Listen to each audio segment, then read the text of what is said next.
Casamento temporário. Uma parábola de permanência. Um livro de John Piper, capítulo 11. Fé e sexo no casamento. Digno de honra entre todos seja o matrimônio, bem como o leito sem mácula, porque Deus julgará os impuros e adúlteros. Seja a vossa vida sem avareza. Contentai-vos com as coisas que tendes, porque ele tem dito: de maneira alguma te deixarei, nunca jamais te abandonarei. Hebreus 13, verso 4 a 5.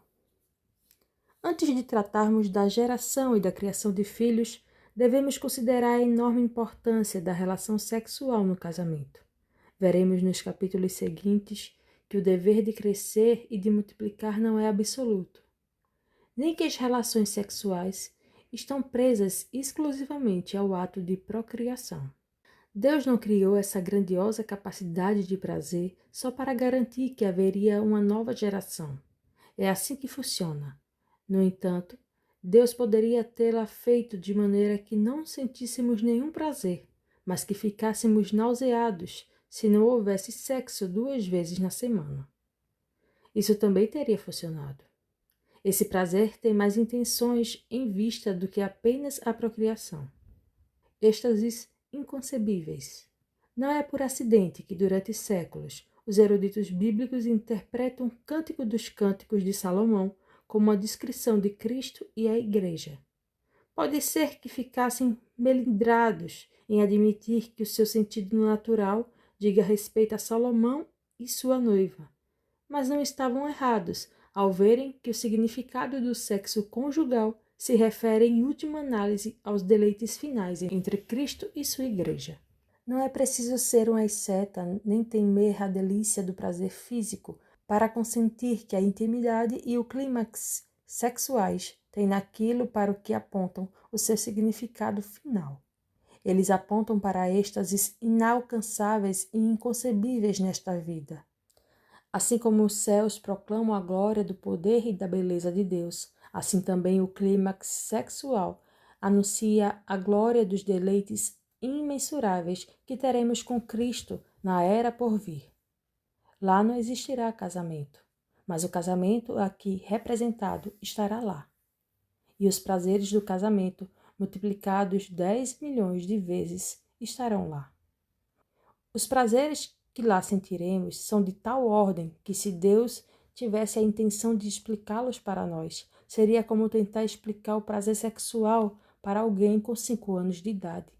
A criança sorriria e então diria: "Passa a geleia, por favor."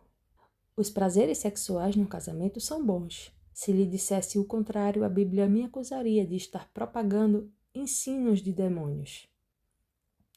Nos últimos tempos, alguns apostatarão da fé, por obedecerem a espíritos enganadores e a ensinos de demônios, pela hipocrisia dos que falam mentiras, e proíbem o casamento e exigem abstinência de alimentos que Deus criou para serem recebidos com ações de graças. 1 Timóteo, capítulo 4, versículos 1 a 3. Ai de mim, se não me deleitar com o dom do sexo no casamento. Cenas particulares no teatro do casamento.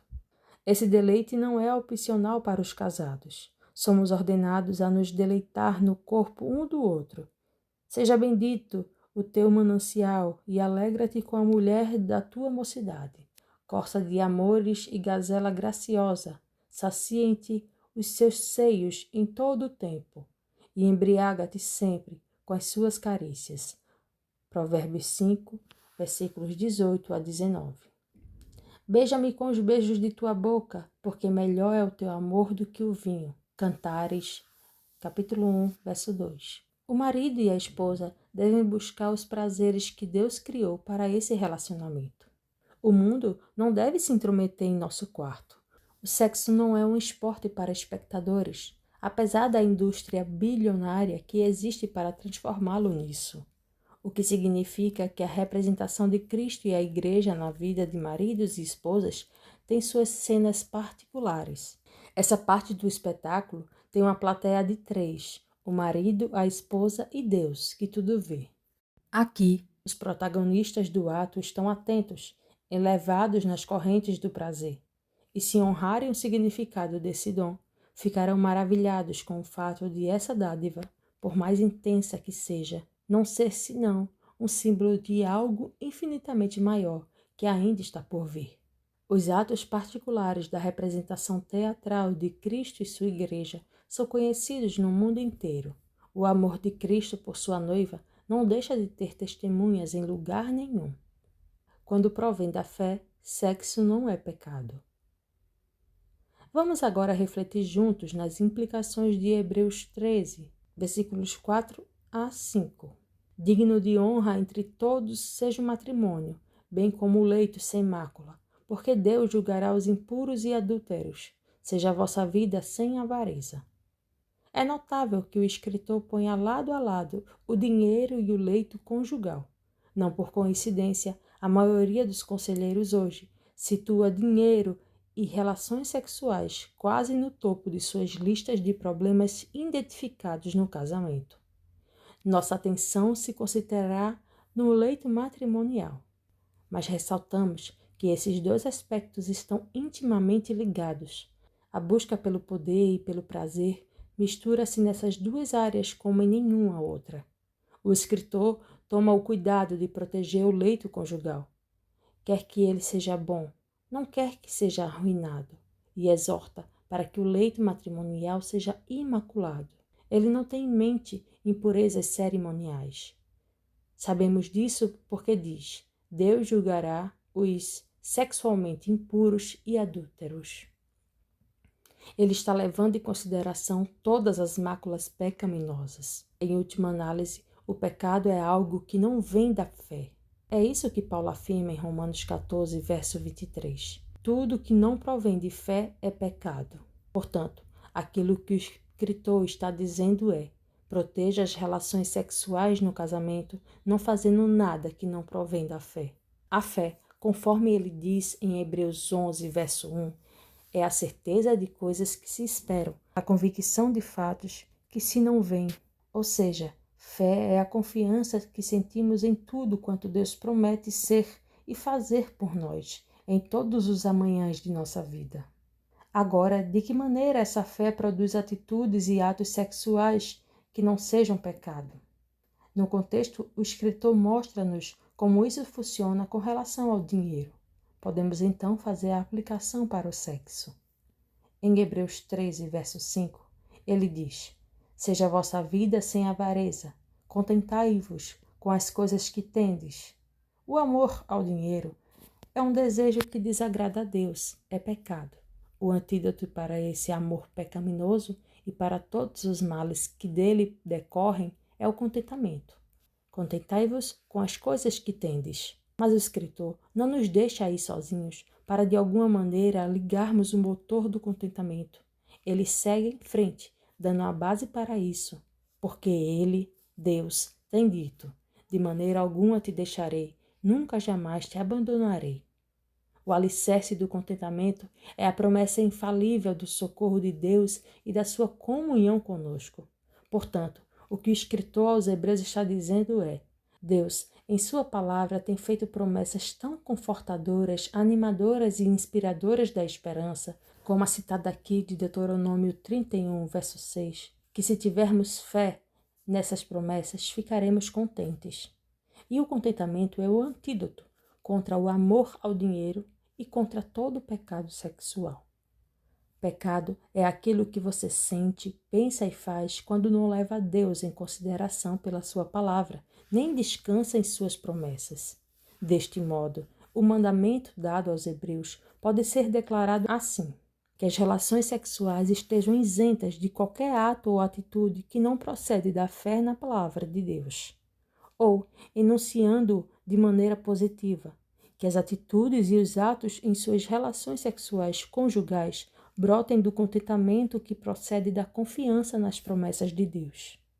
Se estou contente em Cristo, para que fazer sexo? Surge imediatamente um problema. Alguém poderia perguntar: se estou contente por causa da fé nas promessas de Deus, por que deveria buscar alguma gratificação sexual? Essa é uma boa pergunta. E sua primeira resposta é: talvez você não deva buscar nenhuma gratificação sexual. talvez deva permanecer solteiro. Tratamos disso no capítulo 9. Mas há uma segunda resposta a essa pergunta. O contentamento que as promessas de Deus dão não implica que todos os desejos se acabaram, especialmente os desejos físicos. Até mesmo Jesus, cuja fé era perfeita, teve fome e desejou comer. Cansou-se e quis descansar. O apetite sexual está nessa mesma categoria. O contentamento da fé não acaba com ele, assim como ele não acaba com a vontade de comer, nem com a de descansar. Então, o que significa contentamento quando se trata de desejo sexual latente? Penso que significa duas coisas. Primeira, se a satisfação desse desejo for negada por meio do solteirismo, então essa negativa será compensada com uma abundante porção do auxílio de Deus e da comunhão com Ele por meio da fé. Em Filipenses 4, versículos 11 a 13, Paulo diz: digo isto não por causa da pobreza, porque aprendi a viver contente em toda e qualquer situação. Já tenho experiência, tanto de fartura como de fome, assim de abundância como de escassez. Tudo posso naquele que me fortalece. Se Paulo foi capaz de aprender a estar contente na fome, então podemos aprender a estar contente se for da vontade de Deus não nos conceder satisfação sexual. A outra coisa que o contentamento significa com relação ao desejo sexual latente é: se a satisfação não nos é negada, mas nos é oferecida no casamento, nós vamos buscá-la e desfrutá-la somente de maneiras que reflitam nossa fé.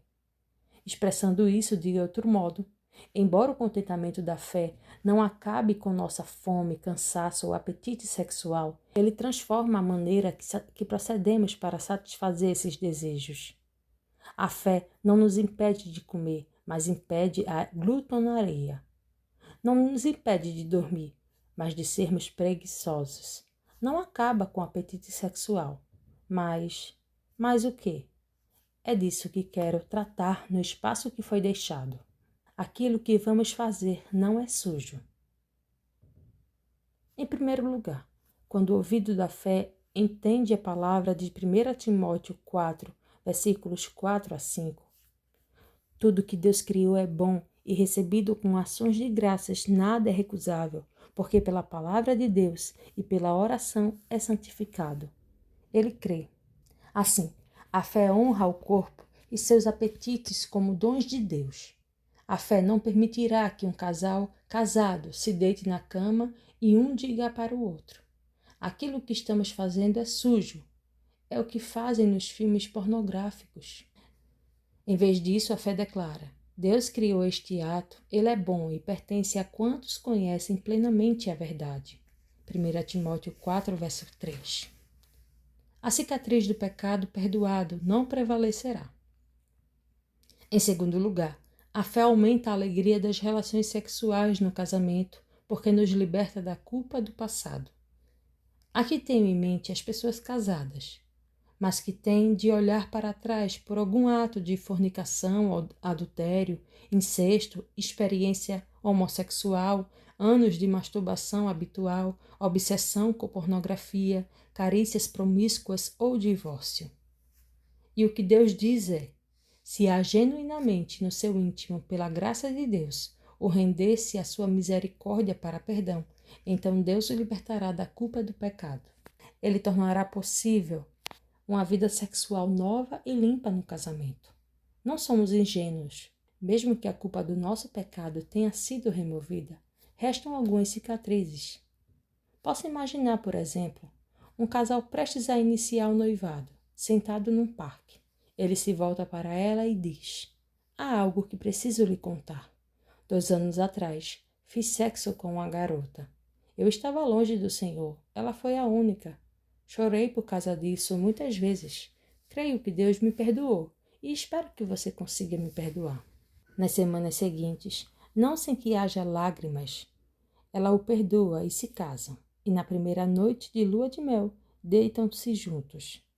Quando ele a olha, os olhos dela se enchem de lágrimas e ele diz: o que há? A esposa então lhe responde: Não consigo deixar de pensar que outra garota se deitou nesse mesmo lugar onde estou. Anos depois, tendo passado a novidade do corpo de sua esposa, ele se apanhará inadvertidamente, voltando na imaginação à excitação ilícita daquele primeiro relacionamento. É isso que quero dizer com cicatrizes. E todos têm cicatrizes semelhantes de um tipo ou de outro. Todos nós cometemos pecados que, embora perdoados, tornam a vida presente mais problemática que se não os tivessem cometido. Contudo, não quero dar a impressão de que Cristo não tem poder para tratar dessas cicatrizes. Ele pode não remover todos os problemas que essas cicatrizes nos causam, mas prometeu operar até mesmo em todos esses problemas para nosso bem, se o amarmos e formos chamados segundo o seu propósito. Considere nosso casal imaginário, a que acabei de referir. Prefiro pensar que houve um final feliz. Chegaram finalmente a um relacionamento sexual satisfatório porque trataram abertamente disso em oração constante e com confiança na graça de Deus. Conversaram sobre todos os seus sentimentos. Não reprimiram nada. Confiaram um no outro. Ajudaram um ao outro e encontraram um próprio caminho para a paz e para a harmonia sexual. E, acima de tudo, para novas dimensões da graça de Deus. Cristo morreu não somente para que pudéssemos ter nele, no casamento, relações sexuais livres de culpa, mas também para que ele pudesse, apesar de nossas cicatrizes, transmitir-nos algum bem espiritual, derrotando Satanás com o sexo frequente. A terceira coisa que podemos dizer quanto à fé e às relações sexuais no casamento é que a fé usa o sexo contra Satanás. Considere 1 Coríntios 7, verso 3 a 5. O marido conceda à esposa o que lhe é devido, e também semelhantemente a esposa ao seu marido. A mulher não tem poder sobre o seu próprio corpo, e sim o marido. E também semelhantemente, o marido não tem poder sobre o seu próprio corpo, e sim a mulher. Não vos priveis um ao outro, salvo talvez por mútuo consentimento por algum tempo, para vos dedicardes à oração, e novamente vos ajuntardes, para que Satanás não vos tente por causa da incontinência. Em Efésios 6,16, Paulo diz que devemos rechaçar Satanás com o escudo da fé. Aqui ele diz aos casados: detenham Satanás com relações sexuais suficientes. Não se abstenham por muito tempo, mas logo se juntem de novo, para que Satanás não tenha em que se apoiar. Bem, qual dos dois? Protegemo-nos de Satanás com o escudo da fé ou com o do sexo? A resposta para os casados é que a fé usa a relação sexual como um meio de graça. Para aqueles a quem Deus conduz ao casamento, as relações sexuais são um meio ordenado por Ele para se vencer a tentação do pecado do adultério, do pecado da fantasia sexual, do pecado da pornografia. A fé aceita humildemente essas dádivas e rende graças. O melhor sexo, quando o prazer dela é o dele e o dele o dela.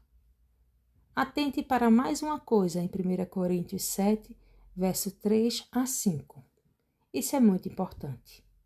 No versículo 4, Paulo afirma que o homem e a mulher têm direitos sobre o corpo um do outro. Quando os dois se tornam uma só carne, o corpo de um está à disposição do outro. Cada um tem o direito de reivindicar o corpo do outro para satisfação sexual. Mas o que realmente precisamos ver é o que Paulo ordena nos versículos 3 e 5, com relação a esses direitos mútuos. Ele não diz: por isso reivindiquem, reclamem seus direitos. Ele diz: marido, conceda-lhe os direitos que ela tem. Esposa, conceda-lhe os direitos que ele tem. E no versículo 4, não se neguem um ao outro. Em outras palavras, ele não incentiva o marido ou a esposa que deseja a satisfação sexual para que a consiga sem levar em consideração as necessidades do outro.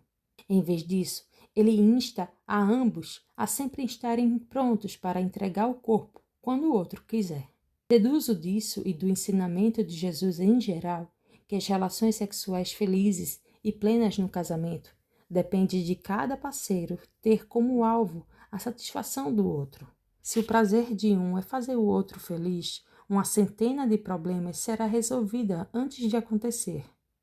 Marido, se o seu prazer é satisfazê-la, será sensível ao que ela necessita e deseja.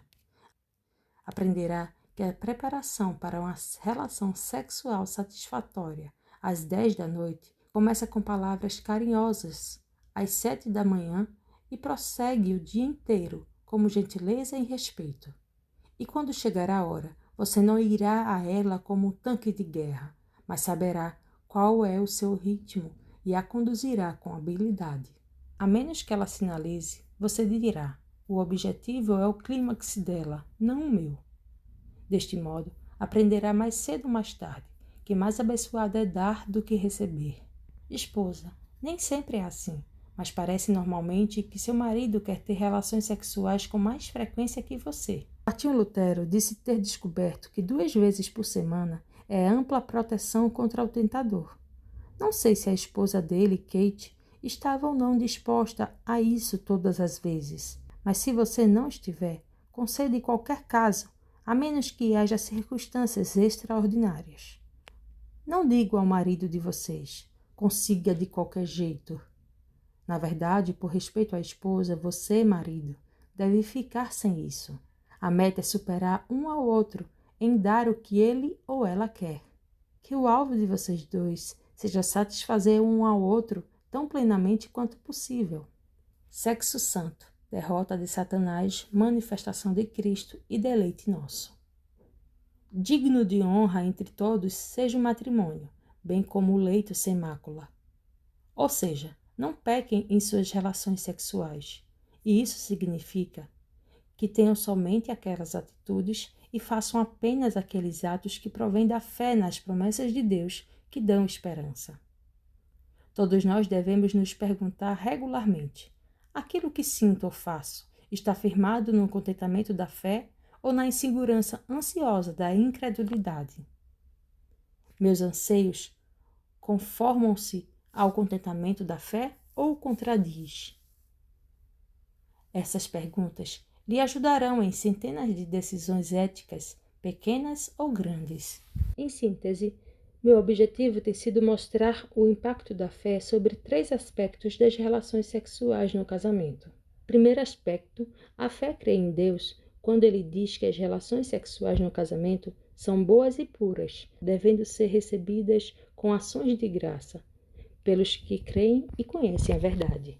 Segundo, a fé incrementa o prazer das relações sexuais no casamento porque nos liberta da culpa do passado. A fé crê na promessa de que Cristo morreu por todos os nossos pecados, que nele podemos ter no casamento relações sexuais livres de culpa e que o exaltem. E, finalmente, a fé aponta contra Satanás, a arma do intercurso sexual. Marido e esposa aplicam um golpe severo na cabeça dessa antiga serpente quando o alvo deles é proporcionar o máximo de satisfação sexual possível um ao outro. Não é uma marca da maravilhosa graça que, além de todo o prazer propiciado pelo lado sexual do casamento, ele fornece também uma arma terrível contra nosso antigo inimigo? Isso não deveria nos surpreender. O casamento, no clímax da beleza do prazer, expressa poderosamente a verdade do amor fiel à aliança entre Cristo e a Igreja. Não é de admirar, portanto, que a derrota de Satanás, a glória de Cristo e nosso prazer devam vir juntos nesse leito conjugal imaculado. O casamento é mais do que o amor de vocês um pelo outro. Ele tem a dignidade e a força mais elevadas, pois é uma sagrada ordenança de Deus, pela qual quer perpetuar a raça humana até o final dos tempos. Nesse amor, você só enxerga o ser de vocês dois no mundo, mas no casamento são um dos elos da corrente das gerações que Deus, para sua glória, faz surgir, faz desaparecer e chama para o seu reino. Dietrich Bonhoeffer, Cartas e Papéis da Prisão, página 27.